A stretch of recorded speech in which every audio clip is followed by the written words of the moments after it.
Alright guys, so I just got back from vacation and got a delivery notice that the wheeler had shown up, and which is great, but it did say previously signature required. It was coming through freight, called ahead of time, and they said it probably wasn't going to be here till the next week, so I shouldn't have to worry about it, but they still dropped it off, and I didn't sign it.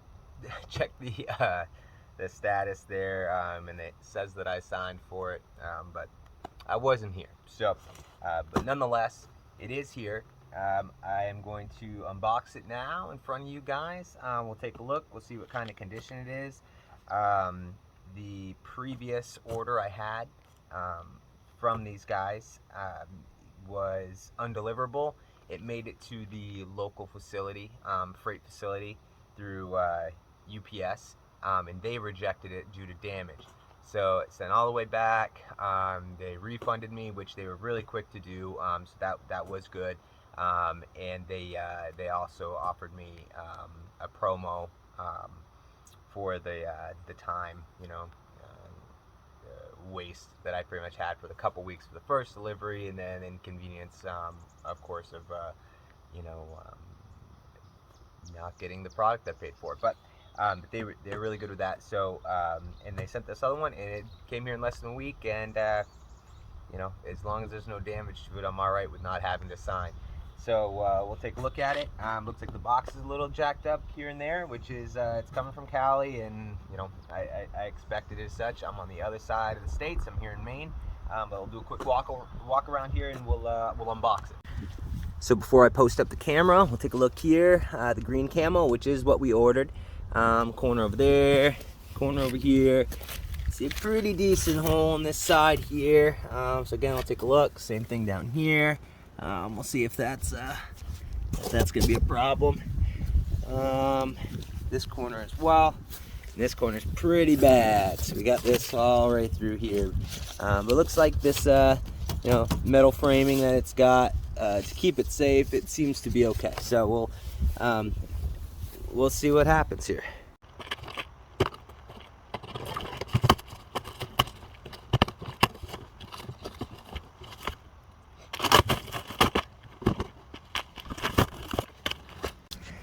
All right, so far so good. This definitely took a hit.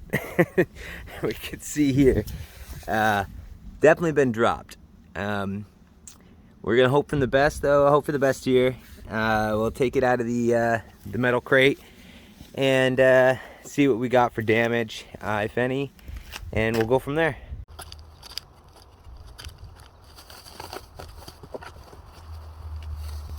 Tire 1, good.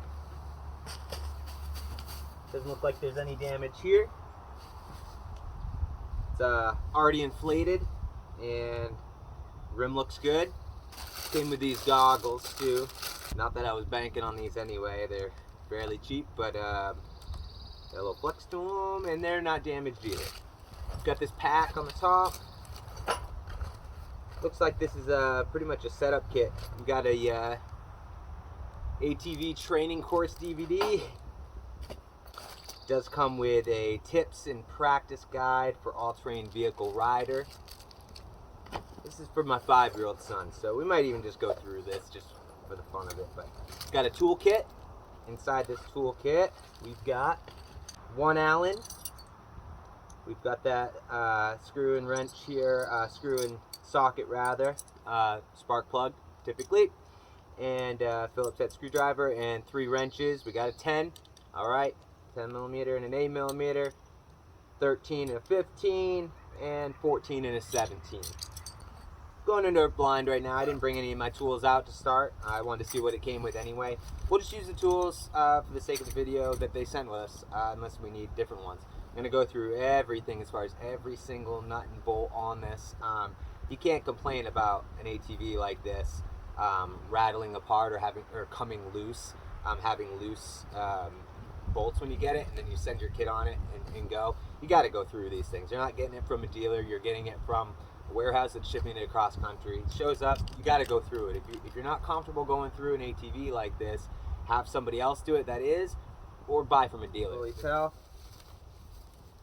looks like a plastic cover of some kind. So looks like a trim piece here. Yep. We'll be taking a look at a few of these. So we got another trim piece there. That's good. No brakes on that. Oil capacity 100 milliliter. When replace the lubrication oil every time, please full charge to 100 milliliter. Not very good translation on here, but that's fine. We do have a manual for the motor that's on this that they use with this. It's the 139 F4 cylinder gasoline engine. Looks like 4 extra bolts, another Allen, and well, actually they're probably not extra. These look like they might be handlebar, like handle locks, most likely for the handlebars, but we'll take a look. We do have the purchase information here, training information. Thank you for buying our product. To fill everything out here to make it legal, so we can register it. Very good. I haven't heard any complaints of people not getting those in their orders, so far so good. Pair of gloves. ATV gloves. These actually look like they might fit my son. Pretty standard ATV gloves here. X Pro gloves. Actually, kind of nice. Those look. She'll actually like those. He likes anything that he can gear up with, make himself look professional. It's taped in. Oh, these are handlebars with a keys zip tied to it. Again, I'm just trying to take off what I can for now. Just kind of show you what we got. Are all these bolts that I'm gonna grab a wrench for right now to take this piece apart, because it looks like the axles, the rear axle is bolted down, and can't tell if the front one is. There's some loose bolts up front here. We'll get a video of that too. They're just sitting at the bottom of this the box crate here. So let's go through that. All right, it's a little bandana came with it as well. You can see down in here, I think these are supposed to be kind of locked in place. It's like some things are, some things aren't. Take a couple of these things out. Looks like this right here is free floating, this rack. I don't know if that's the front or rear. I guess it's the rear rack because the front one's on right now.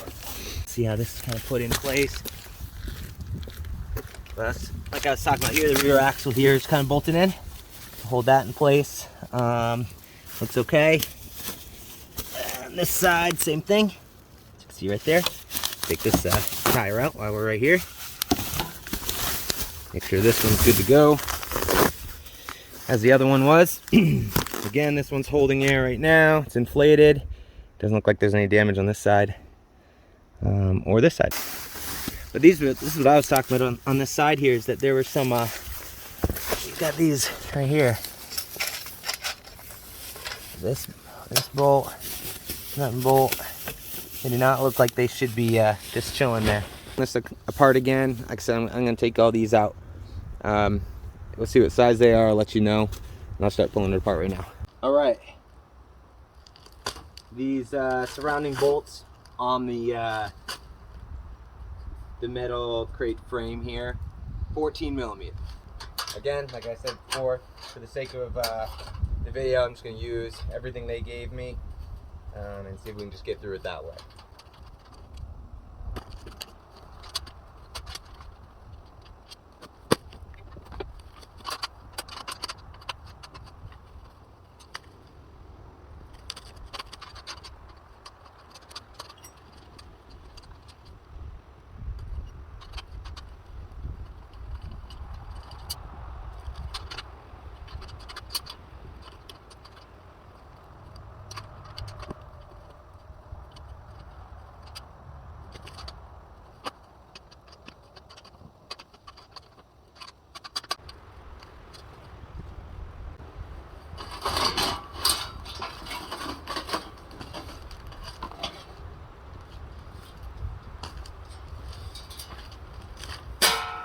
I'm gonna get the axles off right now, or the clamps holding that axle down. I'm gonna take that off right now, and just be careful when you're going through this, because this metal it's cheap metal, cheap welds, a lot of sharp edges, so plenty of stuff you can cut yourself on. You can see right in here, this stuff is stuff can jack you up. I mean, look at that too, all this kind of stuff. So just be careful on it. And all right, let's get these off. These are 14 millimeter as well. So again, work these. A couple of these are already kind of loose looks anyway. Long bolts though that come through. I should be able to just kind of hand twist a lot of these, but I'm just gonna see if I can do that right now.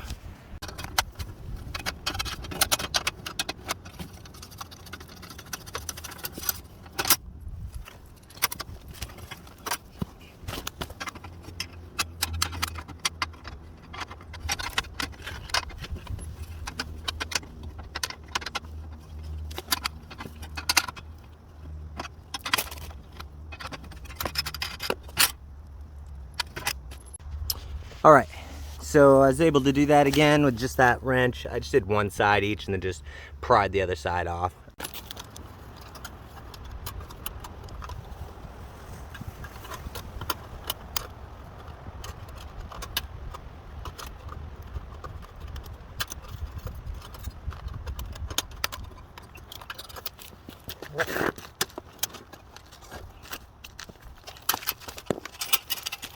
So once again, these loose nuts and bolts, I'm gonna put them all right over here.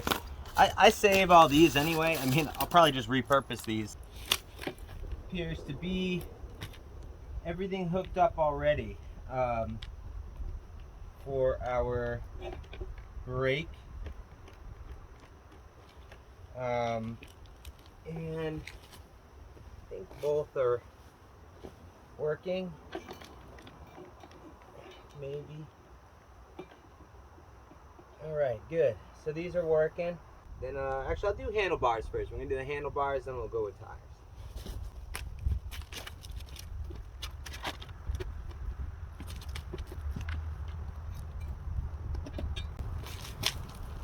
As I previously suspected, these are our handlebar clamps from earlier.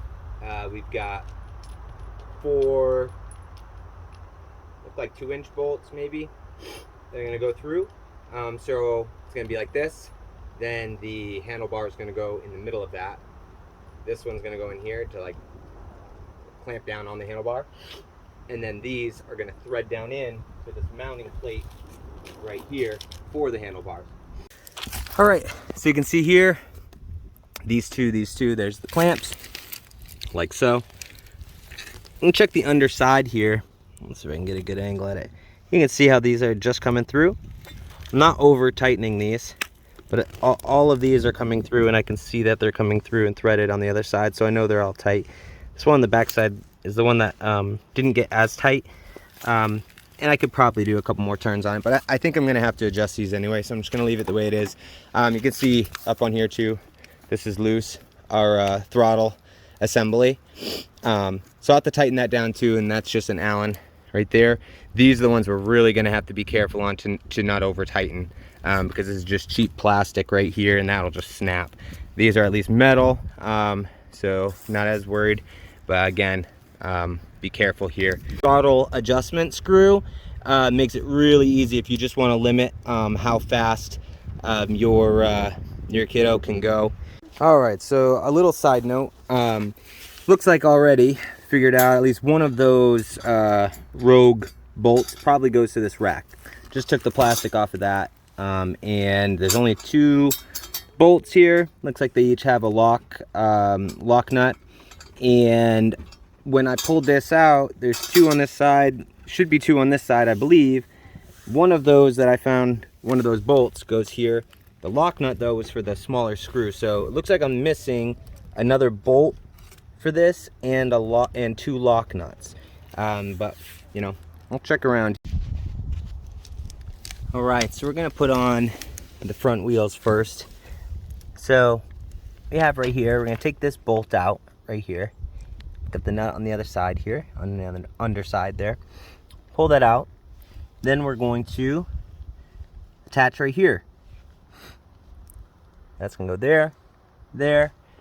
We're gonna have this piece right here, this bracket that's gonna come up, and that's going to take the control arm here on this side, this tie rod rather, and the tie rod that's going to come out, which we can set the adjustment if we need to for the alignment, but that will attach up top there, and we'll do the exact same to the other side over here.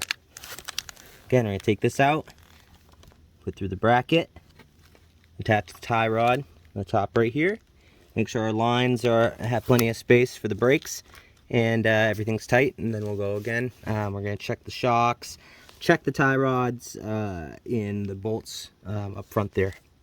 You can see here, this is exactly what I did. So I pulled that out, slid this inside the bracket, put the bolt down through, and attached the tie rod on this side. Okay, now you'll have to kind of finesse this. I haven't tightened these down, by the way. I've just kind of put them into place. You'll have to finesse this a little bit when you do it, because there's an interior washer inside the bearing that moves around a lot, has a lot of play. So even if you've got this lined up here, the body of this with the bracket, there's a little washer that floats around in the inside there, like a tubed washer. And so you'll have to, like when I put it in here and lined this up with the bracket holes, I then used the Allen wrench that they had here, the small one, to put down in the hole, move the interior washer to line up with this as well, so I could slide the bolt down in. You know, so this was a little problem that I was seeing on this side too, is that this bolt right here gets stuck. See this Riker? This one is stuck a little bit. I could probably grease it or something too, but just look out for the camera right there, okay? We can come around this other side. So I don't want to jack up the bottom of this by hitting on it too much, but I'll tap it a couple times just see if it gets loose.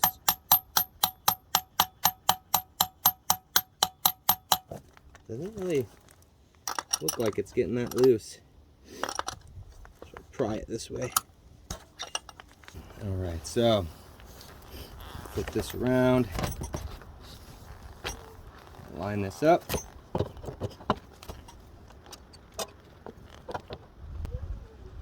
so that's aligned on my bracket right there.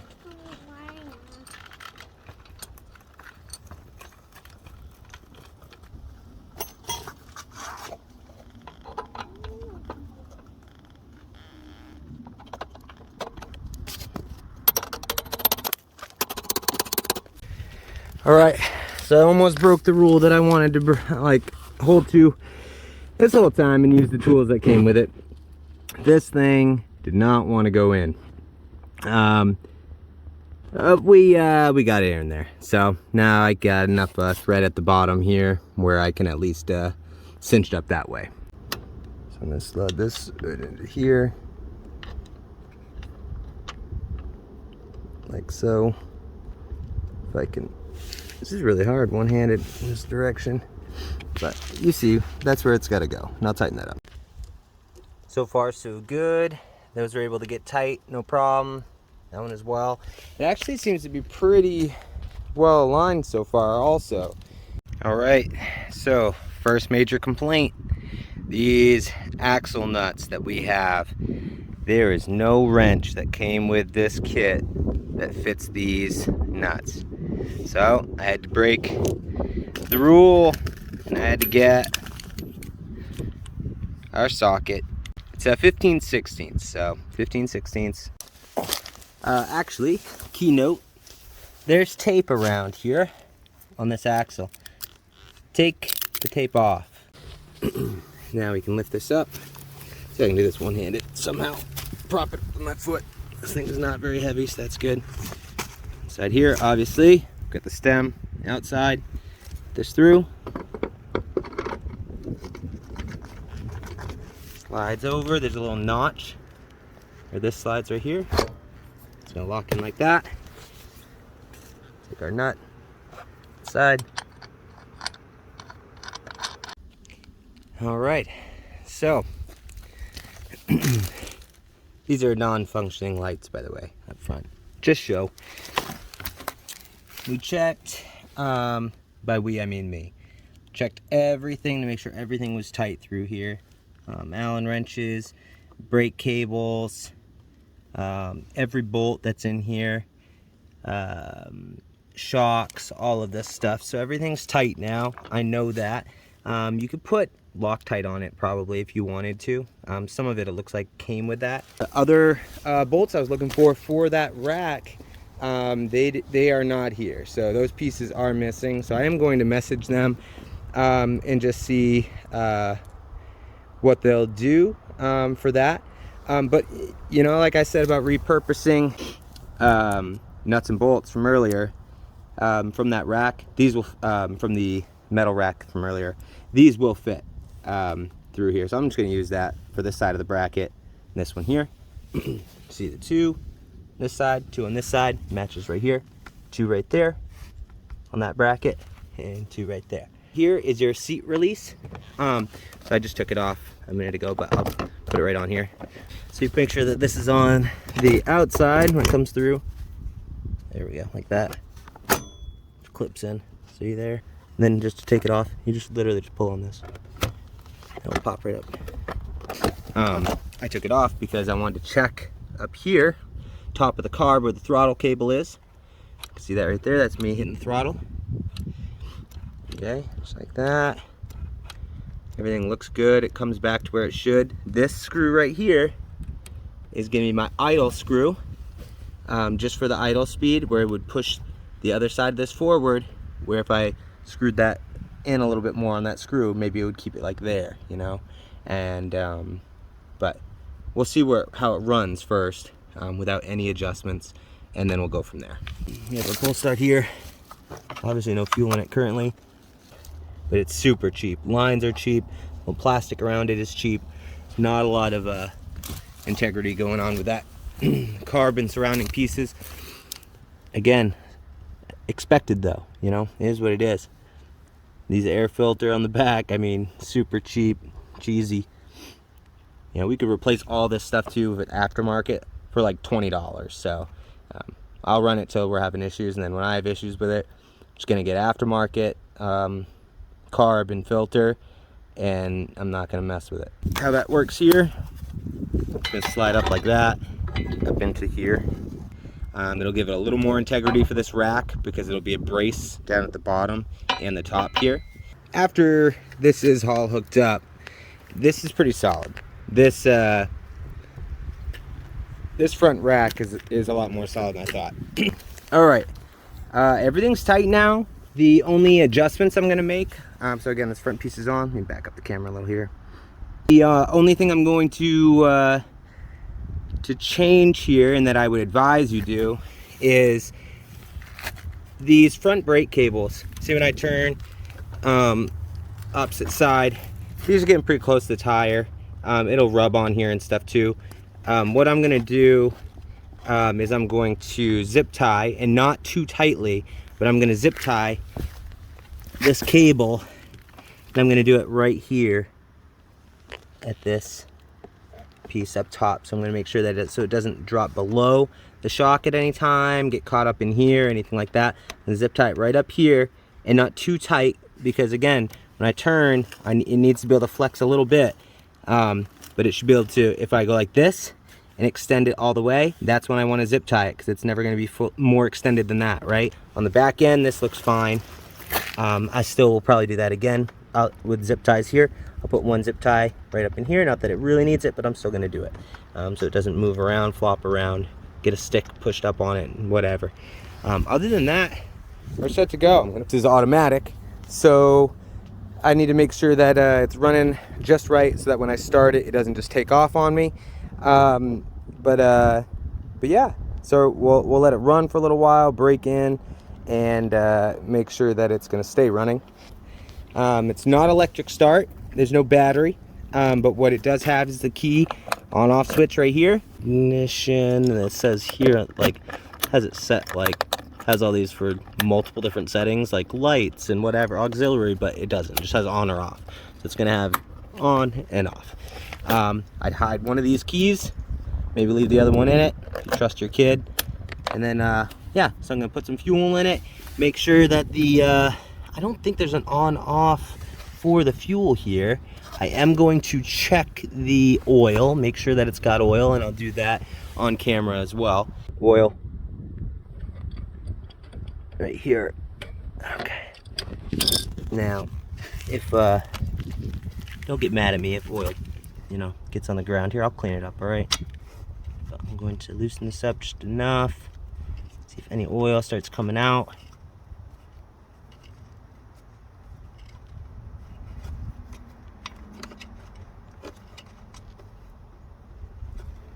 Okay, no oil coming out. I'm gonna clean this up, and then it looks like there is, we got oil in here. Just clean the dipstick, put it back in here, screwed it in, screw it out, see where it's at. Okay, so it's got plenty of oil in it. I'm not worried about that. And it's clean. So that's good news. I would definitely check on that and check the quality of that oil too. Probably every season if you're riding it. All right. Again, I don't think there's an on-off switch for this fuel, so I will just double check that to make sure. Pretty inconvenient for filling because of how I have the handlebars tilted, so I might tilt those up a little bit right now anyway.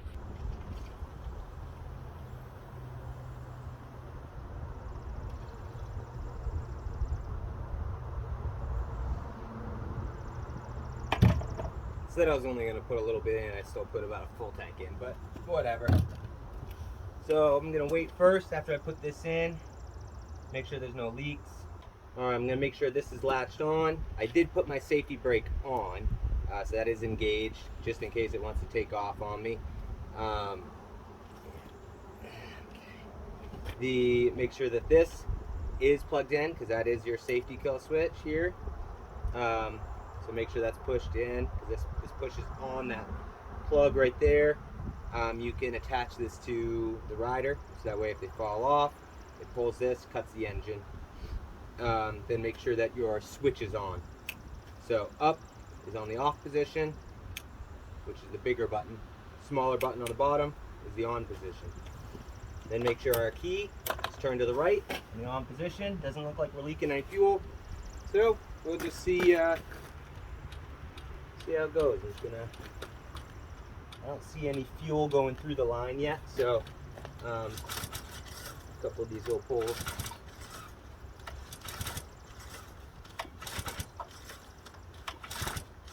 Now I'll try to start it.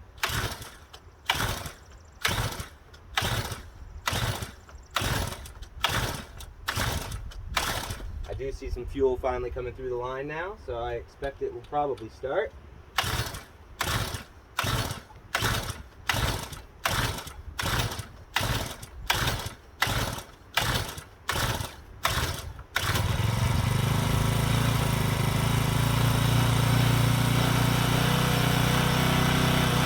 Alright, so far so good. You could probably do it a few different ways. I know if I just kept pulling on it, enough fuel would get through those lines and it would start. Seems like a pretty high rev right now, but it's obviously not, it's not enough to engage the clutch. So this might even rev kind of high anyway. And it's the first start, so it's going to have to warm up.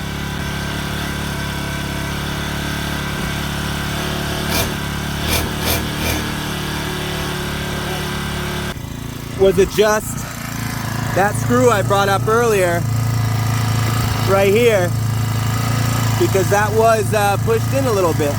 It should probably idle just a little bit above this. Go ahead.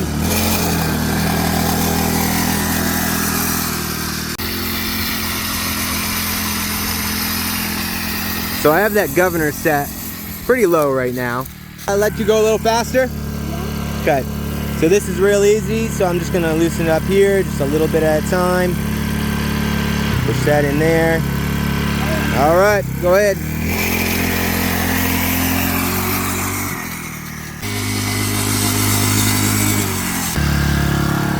All right, I'm going to let you go a little faster, okay? Hey, does this feel good, or do you want this to be angled different? Do you want this to be tilted differently? Here, would it be easier if this is like that? Try that.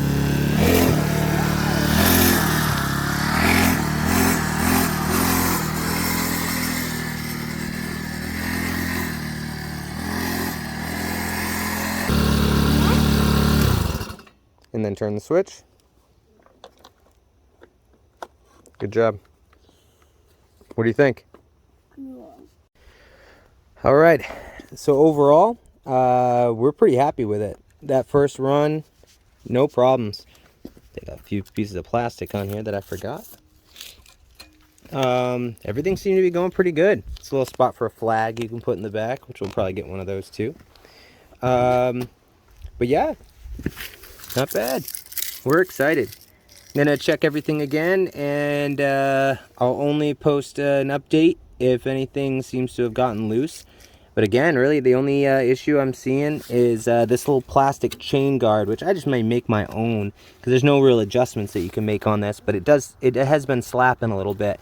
It has a lot of movement. But overall, pretty good. Check the oil, keep good gas in it. I would drain the gas if you're not going to use it for a while, because these just don't do well. These weird one-off style motors don't do that well with horrible gas. So yeah, I'm gonna zip tie these up there like I brought up earlier, and we should be good to go.